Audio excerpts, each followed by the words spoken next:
Esse é o Pode Pastelaria. Você já se percebeu em alguma situação falando uma coisa e o seu corpo mostrava outra? Por exemplo, numa discussão, aí você fala, tá tudo bem, mas ao mesmo tempo você se afasta. Ou quando você precisa passar uma informação que você não necessariamente concorda e aí de repente você se vê traído pelo seu próprio corpo.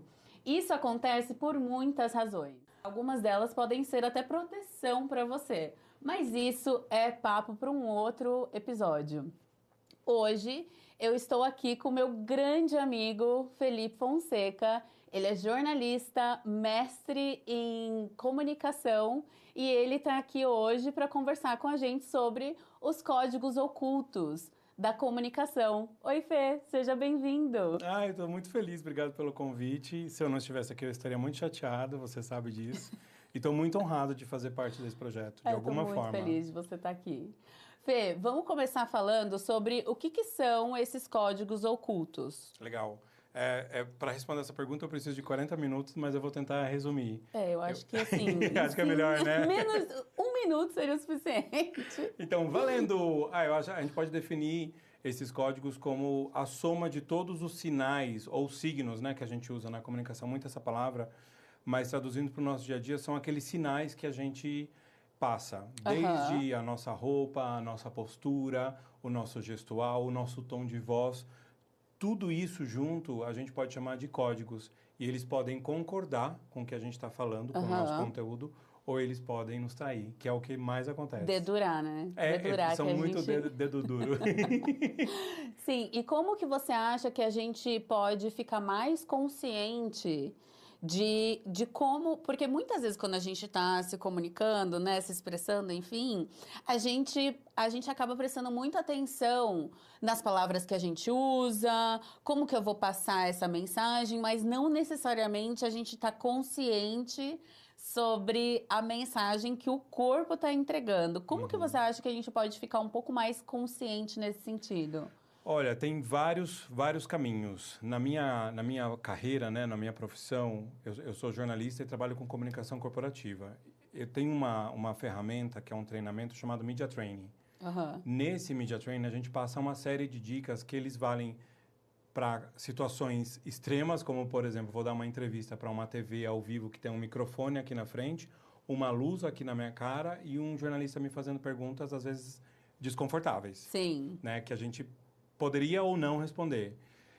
E essas dicas também valem para o nosso dia a dia. Então, eu acho que a primeira coisa, que é talvez a mais difícil, é você se conhecer. Porque quanto mais a gente investe em autoconhecimento, e aí eu estou usando o auto com U, né? O conhecimento de si próprio. Sim. É você conhecer quais são as suas fortalezas, quais são as suas fraquezas, quais são os seus tiques nervosos, porque todo mundo tem. Não sei se você já passou pela experiência de estar num palco, apresentando um evento. Sim. E depois você vai se assistir e você fala assim, nossa, eu fiquei balançando a perna. Sim. Eu tenho um tique que eu vou contar aqui. Qual? Eu fico abrindo e fechando o relógio. E depois eu vejo, gente, por que eu estava fazendo isso? Parece um doido, sabe? Ficar abrindo e fechando o relógio. Deixa eu te perguntar uma coisa sobre isso. Você acha que é um suporte que a gente busca um suporte emocional? Acho que sim. É uma muleta, né? Uma muleta. Tem gente que fica mexendo no anel, na aliança, correntinhas, e aí cada um tem o seu, né? Tem tiques de fala. E sim. Não quer dizer que a gente saber e a gente reconhecer isso, não quer dizer que a gente vai eliminar. Mas você vai aprender a lidar e a se aceitar, né? Eu acho que é uma grande jornada você se conhecer, se aceitar e depois, quem sabe, você até se gostar. Você fala assim, esse tique que eu tenho, essa característica que eu tenho, mexo muito as mãos ou não mexo muito as mãos, falo alto, não falo alto, isso faz parte de quem você é. E você se gostar é um grande desafio, né? Então, a resposta passa por aí. Ótimo. Fê, eu acho que também a questão da gente estar mais consciente ajuda a quando você se perceber. Então, quando você percebe que você está fazendo aquilo, por exemplo, eu estou percebendo que eu estou abrindo e fechando o relógio o tempo inteiro. Talvez dá uma amenizada, porque eu acho que quando você fica consciente, você tem mecanismos, você começa a desenvolver mecanismos para adaptar aquilo à sua realidade. Então, se eu estou abrindo demais, de repente eu começo a ter um pouco mais de consciência e abrir ficar com esse tico, reduzir um pouco, sabe? Sim, você pode colocar uma meta. Eu vou abrir e fechar o relógio só 3 vezes nessa reunião. Aí você desconcentra do que realmente está acontecendo, Será? né? Mas é um entendimento também, pode né? ser. Pode ser. Hoje eu já... Você cria um indicador, né? Um KPI para você mesmo. Olha, eu já abri e fechei aqui nessa conversa 3 vezes. Vou focar em outras coisas. Sim. Tudo bem, pode até se desconcentrar, mas você vai criando também o que se chama na natação. Eu comecei natação esse ano, você sabe, Sei. né? Eles chamam de consciência corporal, que é você prestar atenção como o teu pé tá, como a tua perna tá, como o teu braço tá, o movimento da cabeça. Essa consciência corporal, ela ajuda você, não digo controlar, mas a gerenciar melhor o que você quer passar. A mensagem, porque no fundo é isso, que mensagem que você quer passar? E depois não vai gerar tanto esforço. Porque se você já se acostuma, vira uma coisa meio que natural, Exato. Né? E nas nossas conversas, né? Tô aqui pensando nas nossas conversas de dia a dia, assim, Que são poucas. Poucas. Não, mas não nós dois. O ser humano quanto existente, tá? Sim, exatamente. Nos relacionamentos ou em qualquer outra situação, até uma situação de trabalho. Legal. Né? Eu tenho muita mania de quando eu estou numa reunião, e eu acho que isso vem um pouco também da nossa profissão. Eu percebo muito o gestual das pessoas que estão naquela reunião. E em algum momento, alguns anos atrás, eu percebia que aquilo me desconcentrava. Tá. Então, por exemplo, eu estou explicando alguma coisa ou compartilhando uma opinião e de repente tem uma pessoa assim, ó. Tipo, o que ela tá falando? Fazendo sabe? caras e bocas. E aí, às vezes, se você não conhece a pessoa, você pode tomar a sua própria leitura daquilo. Então, se tá fazendo assim tá com essa expressão facial, tá achando que eu tô falando uma coisa nada a ver. E aí, isso interferia na minha apresentação. Tá. Então, assim, como que a gente também entende, faz uma leitura do ambiente das pessoas de maneira assertiva, para ou você dosar melhor o que você tá falando e de uma maneira que não influencie diretamente na sua apresentação a ponto de fazer ela ficar confusa ou de repente você se desconcentrar. Desconcentrar, que é o que mais acontece. Tem algumas técnicas, né? Eu lembro sempre de uma historinha que essas fábulas, né, de uma corrida entre vários animais e aí todo mundo achava que o sapo ia chegar em último lugar. E aí foi lá o coelho, foi a raposa, foram, né, o cachorro e tal. E o sapo conseguiu, e todo mundo falando assim, não vai conseguir e tal. E aí, quando o sapo chegou em primeiro lugar, né, foi o vencedor da competição, foram entrevistar ele e descobriram que ele não conseguia escutar o que as pessoas estavam falando. Então, acho que a primeira dica é essa, faz o teu corre. Porque sempre vai ter alguém que está meio perdido. Se você estiver ou numa reunião ou numa plateia, né, numa apresentação, por exemplo, escolhe uma pessoa que vai ser o seu feedback. Essa dica é muito boa. Porque isso vira eu não queria usar essa palavra muleta, mas assim, vira um bote de salva-vidas, que na hora do vamos ver, você olha para essa pessoa e você foca nela. Você não vai apresentar só para essa pessoa. Você vai apresentar para todo mundo, porque até uma educação, você olhar para todo mundo que está na reunião, todo mundo que está na plateia. Numa entrevista de emprego, às vezes tem a pessoa de RH e tem a pessoa que vai ser a tua chefe ou teu chefe. Você olhar para as duas pessoas o tempo todo, ficar alternando, isso é bastante simpático. Você passa mensagens assim. Mas numa grande audiência, você escolher uma pessoa que tá fazendo o que você está fazendo agora, assim, ó, vai balançar com a cabeça, vai fazer assim, o corpo dessa pessoa também vai dialogar com você. Sim. Você aprende sobre os seus sinais, os seus signos, mas também o da pessoa. E aí vai virando um diálogo e isso te dá mais segurança. Porque quanto mais seguro você tá, melhor você vai passar a tua mensagem. Perfeito. Você me fez lembrar de uma história que eu fui fazer uma apresentação e eu sempre tive uma questão em estar no palco, né? Você sabe. Então, Você evitava. Eu evitava porque na minha cabeça, a gente é treinado para treinar os outros, Perfeito. né? Então, na minha cabeça, a minha posição é sempre backstage, é isso. Mas eu tive, e eu me sentia desconfortável mesmo em estar no palco, ali, né, exposta. E eu tive, por conta de trabalho, alguns anos atrás, que eu tive de subir num palco para fazer uma apresentação para aproximadamente 400 pessoas, Uau. né? E uma pessoa do time ia assistir a apresentação. E eu confiava muito nessa pessoa. Eu falei, senta, por favor, no comecinho, um lugar que eu consiga olhar para você facilmente, te enxergar facilmente, porque você vai ser meu ponto de apoio. Então, toda vez, quando eu estiver no palco e eu sentir que eu preciso de algum tipo de suporte emocional, eu vou olhar para você. Que legal. E mesmo que eu esteja falando alguma coisa muito absurda, né? Que não ia acontecer, Não mas, ia acontecer, mas às vezes a gente se perde, tá tudo bem porque a gente é ser humano. Então, eu falei pra essa pessoa, se eu me perder em algum momento, eu vou olhar pra você e você, por favor, só acene. Porque Você combinou com combinei. ela. Olha que legal. Combinei. E eu me senti mais segura, né? De saber que aquela pessoa estava ali. Bom, subi no palco tremendo, fiz a apresentação e foi ótimo. E uma outra dica, para quem também tem receio de palco, que uma minha terapeuta, na verdade, me passou. Ela falou, chegue no lugar antes. Tá. Chegue no lugar antes. Receba as pessoas. Que legal. Porque é uma forma de você já mostrar para o seu cérebro que aquele ambiente ele já é de alguma forma conhecido para você. Então você não tá numa situação completamente desconhecida. Então isso vai fazendo você se sentir mais confortável. E receber as pessoas também traz essa tranquilidade. Ah. E eu acho que super funcionou para mim nesse sentido. Vamos falar um pouco sobre como esses códigos aparecem. Legal. Né? Quais são os sinais mais comuns que a gente passa na nossa linguagem corporal? Eu acho que você deu um ótimo exemplo para a gente começar a falar sobre isso, que é você praticamente ser empurrado para um palco. Sim. Né? A sensação é de desmaio. Não é? Parece que você vai desmaiar. Né? E eu acho que assim, não desmaiei já é um ganho, né? Uma sim, vitória. Sim.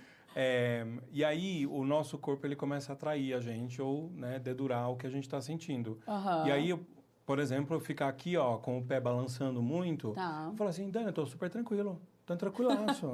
Sim. Tá mentindo, Tô me sentindo em casa. Então, nossa, eu tô aqui, exatamente, tô me sentindo em casa. A não ser que você fique assim na tua casa o tempo todo, né? Então, o nosso corpo, ele fala, às vezes ele grita, né? E isso aparece. Então, esses tiques que a gente falou, de mexer aqui, eles não são necessariamente ruins. Uhum. Vai ter a ver um pouco com você se sentir mais no controle. Porque é ruim quando você faz, por exemplo, um vídeo para postar na rede social.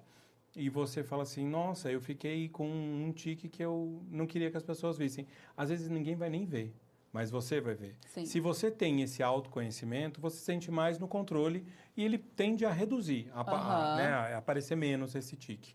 Mas eu vejo, por exemplo, gestos que podem ser interpretados como obsceno.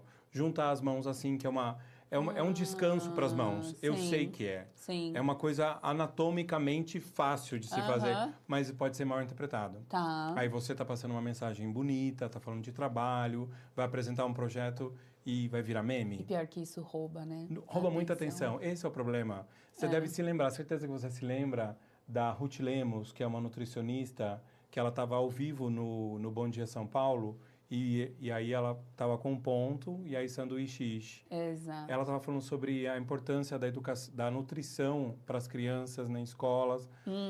Ninguém nem prestou atenção, porque as pessoas acharam até que ela estava gaguejando. Ela estava com um retorno, né? Que é aquele aparelhinho que o jornalista fica e às vezes o entrevistado também fica. Hoje eu lembro dessa história. Pouco menos, assim. Mas ela virou um meme. Ninguém lembra da mensagem que ela estava passando. Sim. Esse é o problema, né? Eu sei que hoje a gente ri muito com memes, a gente se diverte muito, mas quando o seu tique, ou a sua gafe, ou a sua roupa, a sua maquiagem rouba a atenção, isso não é bom para a tua mensagem. E isso pode ser, a gente está dando exemplos de entrevista com um jornalista, mas pode ser numa entrevista de emprego, Exato. pode ser numa reunião.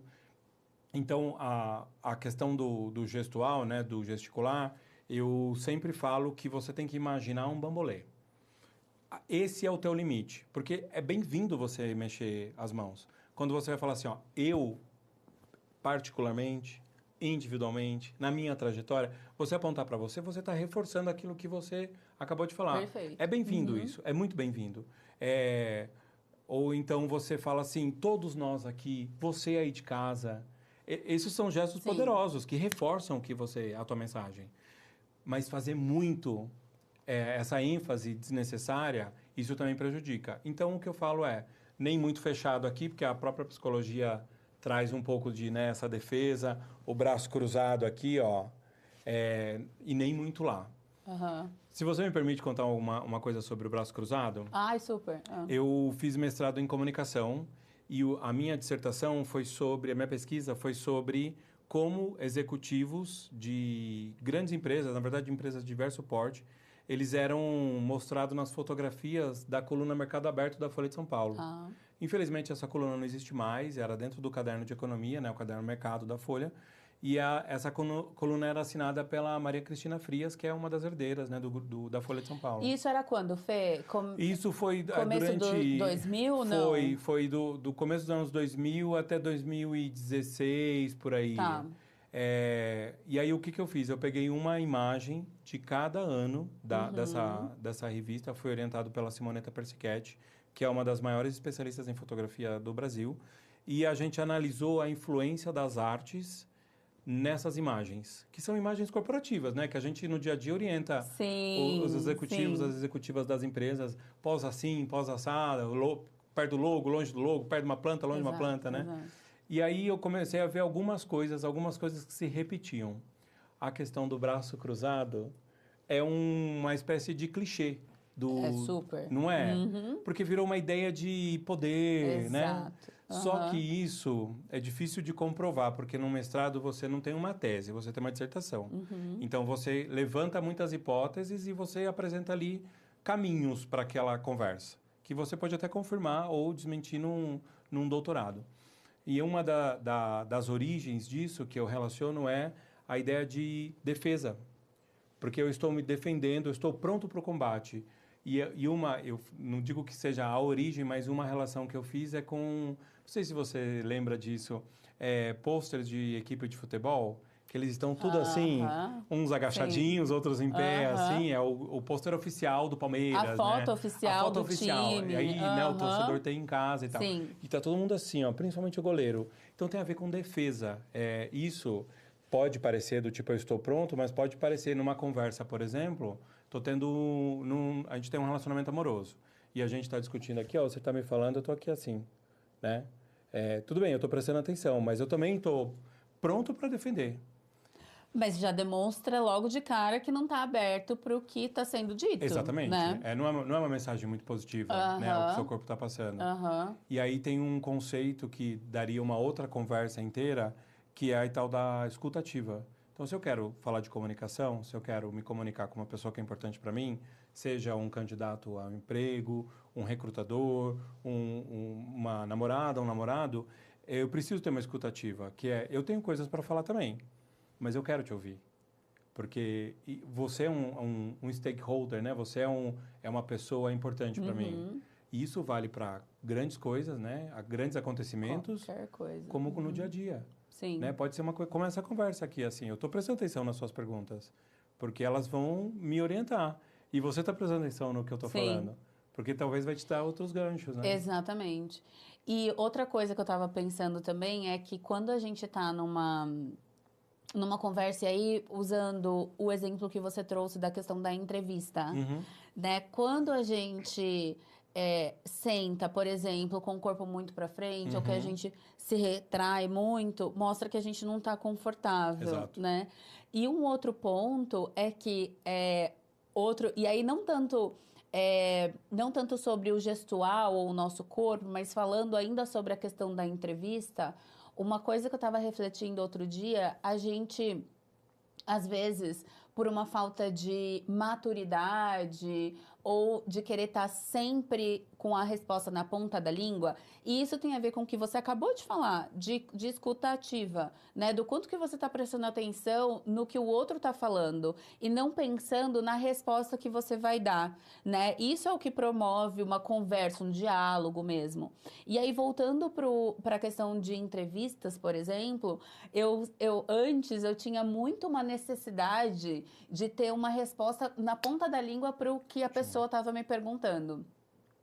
E eu acho que isso, não só para entrevista, mas para qualquer situação da vida, qualquer diálogo, até uma conversa difícil, é importante que a gente demonstre que nós estamos refletindo sobre o que aquela pessoa perguntou, falou. Então, a gente tem que parar com a ideia de que tem que ter uma resposta na ponta da língua para tudo que está sendo trazido. A mesma coisa da conversa num relacionamento amoroso, né? Se você faz uma pausa, a pessoa te fala uma coisa e você faz uma pausa, além de demonstrar que você está refletindo sobre aquilo, se aquilo está sendo difícil para você escutar, ou se é uma pergunta muito difícil numa entrevista de emprego, você mostrar que você está refletindo, mostra um cuidado com a outra pessoa e mostra uma maturidade também. E isso também te ajuda a regular a sua emoção. Porque quando você faz a pausa, você dá um tempo para o seu cérebro dar uma oxigenada. E aí você responde melhor aquilo que está sendo falado. Sim. Então, e eu acho que, voltando à expressão corporal, quando a gente se coloca numa conversa e nós estamos dispostos, né? E você está com o seu corpo... você está com o seu corpo regulado, as suas emoções reguladas, tudo vai fluir melhor, né? Então, eu acho que uma coisa... É impossível a gente falar de uma coisinha. Quando a gente fala de comunicação, é difícil você falar de um ponto específico sem trazer todo o universo, Exato. né? Que envolve a questão da comunicação. Você me fez lembrar de uma história. Tem uma entrevista muito boa do Caetano Veloso... Era aquela sessão final da Playboy, que chamava 20 perguntas. Não era aquela entrevista principal, mas eram literalmente 20 perguntas. E o Caetano, Caetano, Maradona, são esses personagens que você perguntava, né? No caso do Maradona, e você pergunta ao Caetano, ele fala. Né? Então, ele vai falar de um tudo. E aí perguntaram, o Obama tinha acabado de ser eleito. Tá. E aí, o Barack Obama, né, lá nos Estados Unidos, e aí perguntaram pro Caetano o que esperar do governo Obama. E o Caetano nunca mais esquecia essa resposta, porque eu acho maravilhosa e tem a ver com o que você falou. Ele respondeu assim, eu não faço a menor ideia. A gente tem que normalizar isso. Sim. No ambiente de trabalho, por exemplo, seu chefe te chamou. Você vai ter muitas das respostas, talvez a maioria. Sim. Mas é muito bem-vindo você falar assim, olha, eu não sei, mas eu vou atrás e eu te conto assim que eu descobri. Isso é também uma preocupação. Né? Eu não tenho todas as respostas, mas eu entendi a pergunta, que já me coloca acima da média da humanidade. Exato. Né? Eu te ouvi, eu entendi eu decodifiquei o que você precisa e eu vou te atualizar. Né? Essa postura é muito bem-vinda. A gente tem que normalizar, eu não sei. Ô Fê, você sabe que nos treinamentos para líderes, eu falo isso porque a gente vê os líderes nas empresas querendo ter... eles têm uma dificuldade... Eu acho que até o ser humano, qualquer ser humano tem essa dificuldade de falar o não sei. Porque você se coloca num lugar de vulnerabilidade. É verdade. E aí, quando você está numa posição de liderança, meio que vem um peso de que você tem que saber, de que você tem que ter as respostas, né? E não necessariamente você tem. E é tão legal quando você fala não sei, porque além de você se vulnerabilizar, você se coloca num lugar de ser humano. Exato. Entendeu? É difícil. Quem que vai ter resposta para tudo? Ninguém tem resposta para tudo. Então, eu acho que esse ponto de normalizar o não sei, mas vou procurar saber, enfim, vou atrás da informação, é muito importante. E a gente não está acostumado mesmo. Não estamos. Acho que a gente tem medo de de passar vergonha, né? É. Ou que você vai ser analisado por não saber. Não, você vai ser analisado pela tua postura, não só corporal, mas a tua postura diante daquela situação. Como você vai reagir, né? Aham. A gente hoje aqui, antes de começar a gravação, a gente Sim. teve Um um imprevisto. imprevisto, né? Aham. Faltou energia no bairro todo Sim. e a gente foi chamado a reagir como adulto. Mas a vontade eu acho que o primitivo da gente é reagir como criança, né? Eu tive que falar pro Lipe Fonseca, né? Pro menininho que eu sou, na minha personalidade, falar assim, não chora, não se desespera, Sim. né? Alguma solução Sim. vocês vão encontrar, todo mundo junto. E aí, 1 ou 2 horas depois, tudo se resolveu. Mas o nosso ímpeto é agir como criança. E não tem mais espaço para a gente lidar como criança nas Não situações de adulto, né? Sim, sim. Infelizmente. Ô, Fê, eu vou entrar num papo aqui, porque você, enfim, acabou me trazendo uma outra coisa.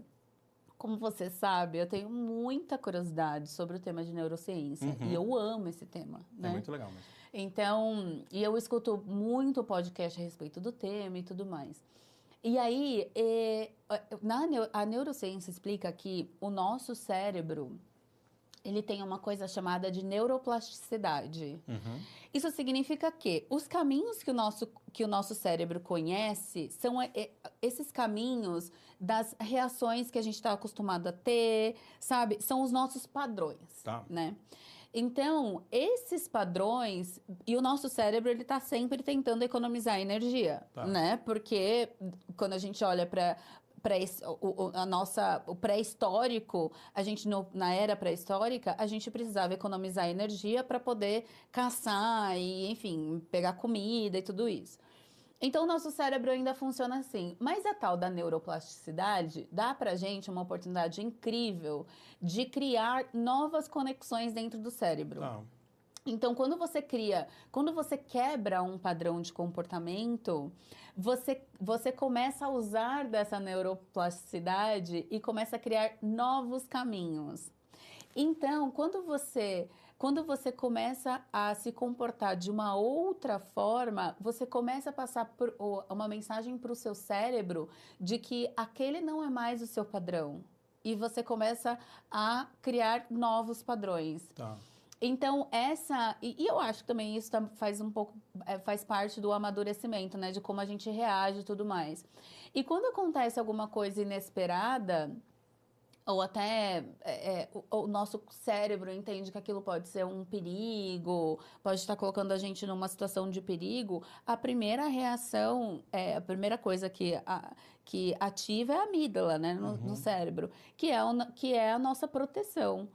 Então, se você começa a reagir com a amígdala, você começa a ter reações não pensadas e coisas, sabe? Tá. Para você reagir àquela situação e resolver. Não necessariamente é da melhor forma possível, mas é para resolver. É a proteção, né? Então, eu acho que quando a gente começa a criar esses novos modelos, padrões de comportamento, a gente começa a ver enxergar novas soluções para situações. E aí, isso entra na forma com que a gente se expressa, na forma com que a gente reage quando ouve alguma coisa que não gosta. Então, eu acho que o nosso cérebro é uma coisa tão maravilhosa que ele nos dá essas oportunidades. Eu acho que a gente precisa estar só mais consciente, que aí entra no ponto que você traz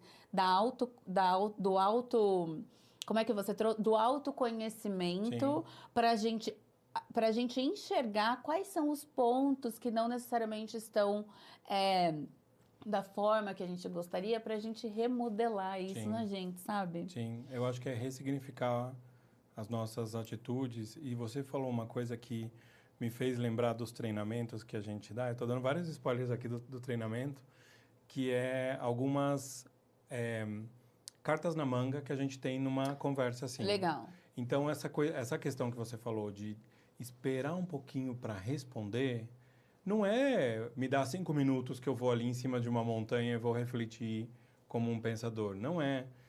Mas, às vezes, é assim, segura o teu ímpeto questão de segundos. E aí, para não ficar, às vezes, aquele silêncio constrangedor, por exemplo, numa sessão de perguntas e respostas, você está num palco e aí tem perguntas e respostas. É ruim o silêncio, ele é desconfortável. A gente fica incômodo, né? Fica bastante incomodado com o silêncio. Você tem algumas cartas na manga, que é muito boa a sua pergunta. Ótimo ponto que você trouxe. Ou então, se a pessoa faz aquela pergunta que dura 10 minutos, e aí você precisa devolver para a pessoa, né? O que a gente chama de debrief. Você precisa devolver para ela a ponto de que todo mundo ali entenda. Porque, às vezes, não sei se já presenciou isso, que a pergunta é tão confusa que você fala, como que a pessoa ali no palco vai responder? E você traduz isso. Você fala assim, olha, de tudo que você falou, eu acho que o mais importante é o que eu gostaria de reforçar. Porque aí você também guia. Você guia. Perfeito. Exatamente. O que eu posso te dizer hoje é isso. Então, assim, são cartas na mesa que você vai usando. Não é para também todas as perguntas que te fizerem, você vai falar assim, ótima pergunta. Sim. Porque também tira a credibilidade, né? Então, essas são ferramentas que você pode usar. Pode usar numa discussão de casal. Sim. Olha, ótimo ponto que você falou. Vamos sentar aqui e conversar sobre isso, então. Né? É uma ótima forma de você também reafirmar o que a pessoa está falando, Exato. em algum sentido. Devolver, né? Ô Fê, inclusive, a gente conversou sobre isso, sobre comunicação persuasiva, no seu podcast. Foi. Né? O Felipe tem um podcast que chama Conversê do Cinema. Quem quiser conferir, é um podcast sobre cinema. E a gente bateu um papo sobre 2 filmes que eu gosto muito, que um é o Obrigado por Fumar e o outro é Armas na Mesa. E o tema central desses 2 filmes é a questão da comunicação, né? Então, a gente bateu um papo bem legal. A gente falou bastante sobre comunicação persuasiva. Foi. A gente falou sobre vários temas. Então, se vocês quiserem conferir, tá muito legal. Vai lá no canal do Felipe. É um episódio especial. Especial. E quem gosta muito de cinema, tenho certeza que vai gostar. E tem outros episódios também, né, Fê? O Felipe tá com o canal há... Mais de 4 anos já. Começou como áudio, né? Só na Podosfera. E aí tem alguns meses que eu migrei para o YouTube. Continuou na Podosfera. Mas agora o meu foco é também ter imagem. Porque no caso da discussão sobre filmes, a imagem ajuda bastante a complementar com um trailerzinho. Mostra a imagem de um ator, de uma atriz. Então isso ajuda bastante. Mas o foco é ter boas conversas. Muito bom. Fê, alguma dica de livro, filme relacionado a esse tema dos códigos que a gente passa? Olha, é difícil, tem acho que um monte de dica, né? Eu acho que gostaria de dar 3 dicas. Uma é bem genérica. Quando você for ao teatro ou quando você assistir um filme, no teatro isso é mais visível. Você preste atenção no gestual. Porque a gente fica tão entretido com a história que a gente deixa passar, né, o gestual. Mas os atores, eu falo disso na minha pesquisa de mestrado, que tem uma parte que eu relaciono o fotógrafo com o fotografado com o diretor de um filme, né, uma diretora de um filme, e o ator, e aquela atriz. Então, essa direção, essa troca, ela é muito parecida. E a base de tudo isso é a comunicação. Quer aprender mais sobre gestual? Primeira dica é, vai ao teatro, presta atenção, porque o ator, ele presta muita atenção na ponta do dedo, até o pé, o gestual, tem marcação cênica, né? Então, você tem que ficar certinho naquele lugar. É uma consciência corporal muito boa. A segunda dica, eu sei que você pediu só uma, mas eu vou dar 3. Pode mandar. A segunda dica é esse livro, até trouxe ele aqui para mostrar. Esse livro aqui, ele é sensacional e ele fala muito sobre linguagem corporal, o que todo corpo fala. Esse cara, Joe Navarro, ele é um cubano que se mudou para os Estados Unidos ainda muito criança e ele não tinha o domínio do inglês e ele percebeu, logo pequeno, logo cedinho, ele percebeu que o gestual dele, não vou dizer que ia ser uma linguagem universal, porque a mímica não é universal, mas que ia facilitar muito essa comunicação. E ele foi trabalhar no FBI.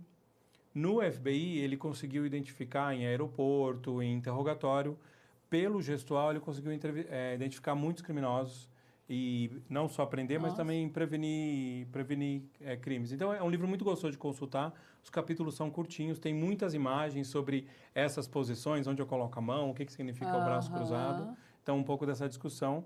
E a terceira dica que eu deixei por último, porque é creme de la creme, assim, é maravilhoso, que é a série Succession. Porque Nossa, muito isso boa. é uma grande aula de várias coisas, de roteiro, de interpretação. O elenco todo é impecável, né? Assim, também dá para prestar muita atenção no gestual, mas o que me interessa aqui para essa dica é como cada personagem está caracterizado.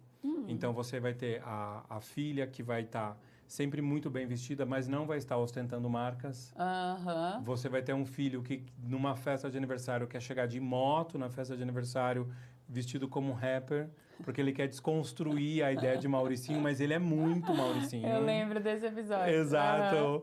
Você tem o pai, que é o empresário sui generis, né? Aquele empresário típico, assim, de um grande conglomerado, dono de, né? Aham. Outro ator fantástico. Como cada um deles se comporta e como, ao longo da história, as coisas que eles falam vão reforçando essa ideia de um magnata, da filha mimada, que quer trabalhar com política e filosofia e alguma coisa assim, mas que não está preparada para isso. Aham. Então, Succession é, para mim, a série que você pode recomendar de olho fechado, que eu tenho certeza que se a pessoa não gostar, ela não tem direito de andar comigo no recreio. Ô, Fê, o Succession, bom, eu sou apaixonada pela série, você sabe. A gente se viciou junto, na verdade, né? E eu acho também que fala muito sobre a politicagem no meio deles, Tá. entre a família, a forma com que eles se relacionam. Ou os Então, códigos. os Os códigos, é. exatamente, porque essa série, eles não deixam as coisas bem ditas. É verdade. Você tem que assistir a série sempre olhando, sempre prestando atenção nos detalhes para você, de fato, captar a mensagem, digamos assim. Então, é uma série extremamente inteligente, né? Que é muito mais sobre relacionamentos, né? Sobre família, uma família disfuncional, mas que ao mesmo tempo tem tudo. Então, incrível, eu amo essa série. Então, ótima dica. Amei a dica do livro também, achei incrível. Eu tô meio monotemática, como você sabe. Eu fui no podcast do Felipe e eu indiquei exatamente a mesma série. E eu vou indicar de novo, porque A Diplomata foi uma série que você insistiu no bom sentido, para eu assistir, né? E eu assisti e eu fiquei encantada. Eu muito bom. fui assim... me pegou de um jeito que eu fiquei viciada e tive que assistir tudo ali rápido, assim, porque a história é realmente muito interessante. E eu acho que a série também tem um ponto muito forte na questão da comunicação, da persuasão, porque, obviamente, a tema central, né, a principal ali é uma diplomata, então ela tem que lidar com diferentes chefes, com vários chefes de Estado, né? Então tem uma questão ali de poder. Olha eu aqui, ó, quase fazendo assim. Acabei de lembrar da sua dica. Mas tem uma relação, né? Tem relações de poder ali, né? Que precisam ser gerenciadas. Então eu acho que é uma série maravilhosa e que, se eu pudesse, todo mundo assistiria. E ela ainda tá rolando, né? Teve 3 ou 4 temporadas? Sim, vai ter uma próxima. O ruim é que a gente assiste tudo de uma vez, depois tem que ficar esperando um tempão para a série voltar. Como os astecas faziam. Exatamente. E eu acho que a última ou próxima temporada vai vir só o ano que vem, Não, né? não me fala que é a última, porque eu não tô preparado. Não, falei, desculpa, não sei de onde eu tirei essa informação, mas vai vir em 2027, então... Nossa, só o ano que vem? Achei que era o final desse ano. Claro, terminou a série, eu fui direto jogar pra ver quando que ia vir, porque eu fiquei alucinada. É muito boa mesmo, é muito boa. E termina de um jeito, tipo, que você fala, meu Deus do céu. Mas enfim, a série é muito boa. E, Fê, gostaria de agradecer. Foi muito bom. Obrigada por vir aqui bater esse papo comigo. Eu que agradeço. É sempre um prazer conversar com você e é sempre um prazer falar sobre comunicação. Eu acho que a gente tem o privilégio de trabalhar com isso, né? Você é relações públicas, eu sou jornalista, a gente trabalha com comunicação corporativa aí há muito tempo, embora a gente tenha esse rosto muito de novinho, somos pessoas bastante experientes nas nossas áreas, né? Na nossa Sim, carreira, graças a sim. Deus. E a gente tem esse privilégio de pegar ensinamentos do hard skill, né? Da profissão, e tentar usar no dia a dia, porque a Sim. gente está sempre se comunicando. Aqui a gente está passando uma mensagem, Aham. na nossa família, né? Até na comunicação com os animais, assim, a gente precisa ser claro, precisa ser assertivo e a gente precisa ser empático. Exato. Então, eu desejo vida longa ao Pó de Pastelaria, porque é um assunto que não se esgota. Sim. Acho que você vai conectando outras coisas, né?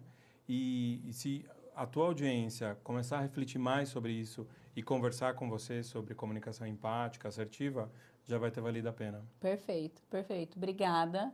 E para quem ficou até aqui, você quer escolher um emoji para a pessoa comentar? Olha, a gente falou de cinema. Pode ser uma claquete? Amo.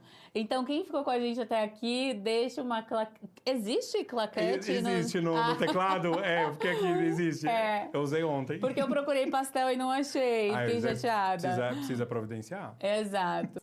Quem ficou com a gente até aqui, deixa então uma claquete nos comentários. Muito obrigada pela sua audiência e a gente volta com outros pastéis para a gente fritar junto nos próximos episódios. Obrigada.